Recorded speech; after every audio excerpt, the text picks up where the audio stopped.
ఈ బిజినెస్ ఏదైనా మీ ఊర్లో ప్రమోషన్ చేయాలంటే అది సుమన్ టీవీతోనే సాధ్యం. ఇప్పుడే సంప్రదించండి. జగన్మోహన్ రెడ్డి గారు మోడీ గారి దత్తపుత్రుడిగా వ్యవహరించాడు. 5 సంవత్సరాలు ప్రతి బిల్లుకు మద్దతు ఇచ్చారు.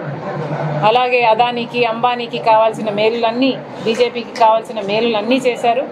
ఇప్పటికీ కూడా తెర వెనక బీజేపీతో సంబంధాలు, అక్రమ సంబంధాలు అనాలేమో పెట్టుకున్న వైసీపీ ఒక పైకి ఉంటే, ఇంకోవైపు చంద్రబాబు గారు, పవన్ కళ్యాణ్ గారు కూటమి కట్టారు.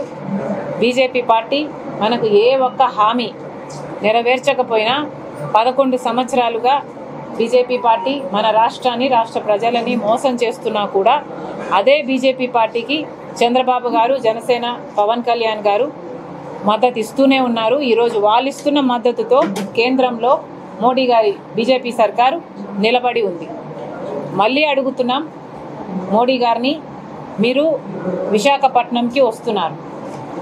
విశాఖపట్నానికి ప్రతిసారి ఆంధ్ర రాష్ట్రానికైనా విశాఖపట్నానికైనా వస్తున్నారు, పోతున్నారు. మీ భద్రత మీకు ఉంటుంది కాబట్టి, మీ ముందుకొచ్చి ఎవరు ప్రశ్నించే లిబర్టీ లేదు కాబట్టి, ఆ స్వతంత్రం ఈ దేశంలో లేదు కాబట్టి ప్రధానిని ఎవరు ప్రశ్నించలేకపోతున్నారు. కానీ ఆంధ్ర రాష్ట్ర ప్రజల గుండెలు మండిపోతున్నాయి. ఏ ముఖం పెట్టుకొని మోడీ గారు మళ్ళీ మళ్ళీ వస్తున్నారు మన రాష్ట్రానికి అని కాంగ్రెస్ పార్టీ ప్రశ్నిస్తుంది. మోడీ గారు 11 సంవత్సరాల క్రితం మన తిరుపతికి వచ్చి ప్రత్యేక హోదా 10 సంవత్సరాలు ఇస్తామని మాటిచ్చి వెళ్ళారు. ఇప్పటికి 11 సంవత్సరాలు అయిపోయింది. ఇంతవరకు ప్రత్యేక హోదా ఊసే లేదు.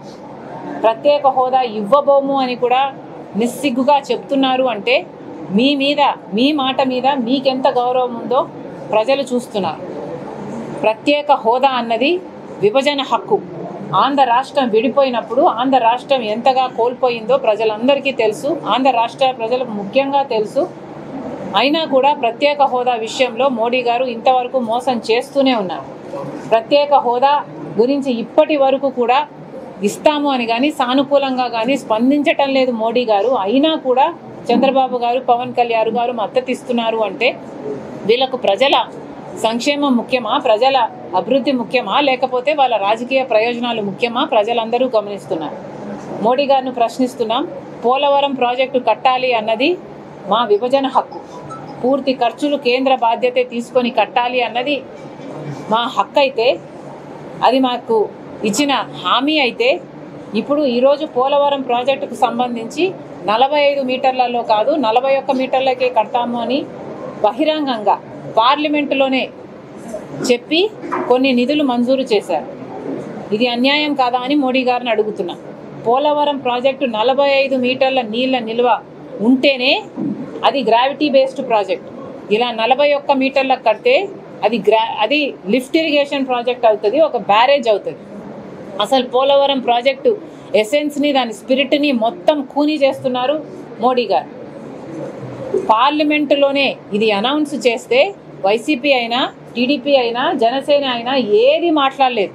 మాకు 45 మీటర్లే కావాలి అని పార్లమెంటులో నిలదీసిన ఒక్క మగాడు లేడు, ఒక్క పార్లమెంటేరియన్ లేరు.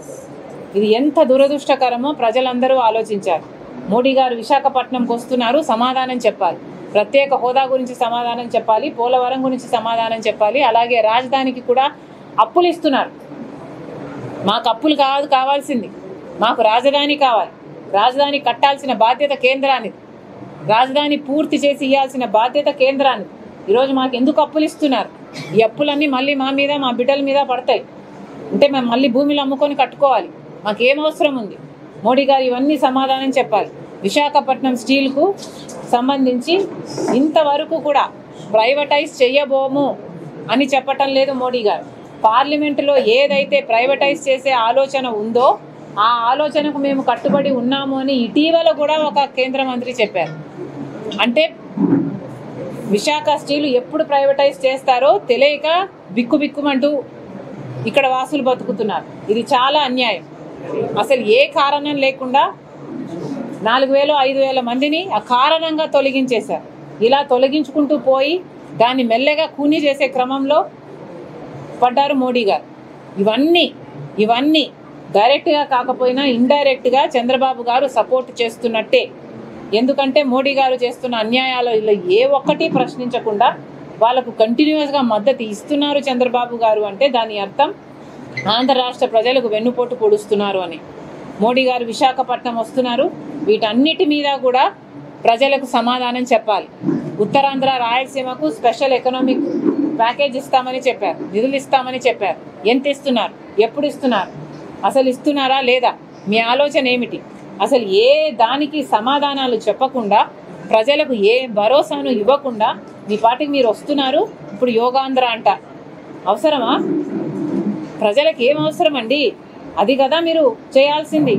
ప్రజల పల్సును, ప్రజల నాడిని అర్థం చేసుకోలేని నాయకులు మీరు ఏమి నాయకులు?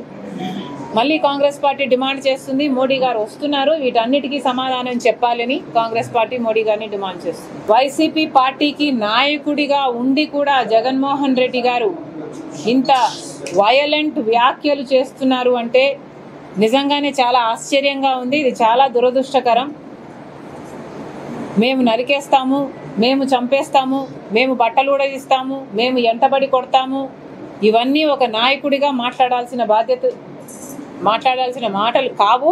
కాంగ్రెస్ పార్టీ దీన్ని ఖండిస్తుంది.